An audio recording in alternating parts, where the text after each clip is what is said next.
اور فجر کی نماز سے فارغ ہو کر اسی ہیئت پر سورۃ شورى کی آیت نمبر 19 70 مرتبہ دائیں ہاتھ کے پوروں سے گنو. اللہ لطیف بعبادہ یرزق من یشاء وہو القوی العزیز. رزق کی تنگی نہیں دیکھو گے. ناغہ نہ کرنا، ناغہ کینسر ہے. سورج نکلنے کے بعد جب اچھی طرح شعاع پھیل جائے، یعنی دہاتے شمس،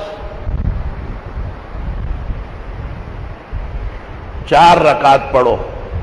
پہلی میں والشمس، دوسری میں واللیل، تیسری میں والضحیٰ، چوتھی میں الم نشرح.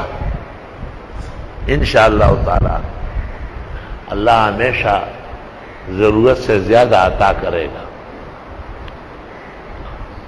مغرب کے 2 سنتوں کے علاوہ 6 رکعت 2 کر کے پڑھو اوابین. تمام مراد و دعا اللہ قبول فرمائے گا. رات کو سوتے وقت سورۃ ملک، الف لام میم سجدہ اور سورۃ ملک پڑھو. گھریلو پریشانی آؤ تو گھر کی خواتین کو سورہ واقعہ پڑھواؤ.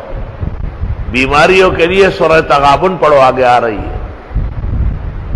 یہ سب خزائن اللہ نے ہمیں نصیب کیے. ہمیں مخلوق کی چاپلوسی کی ضرورت نہیں، ہمیں مخلوق کی دینی رہنمائی کی ضرورت ہے. الحمدللہ.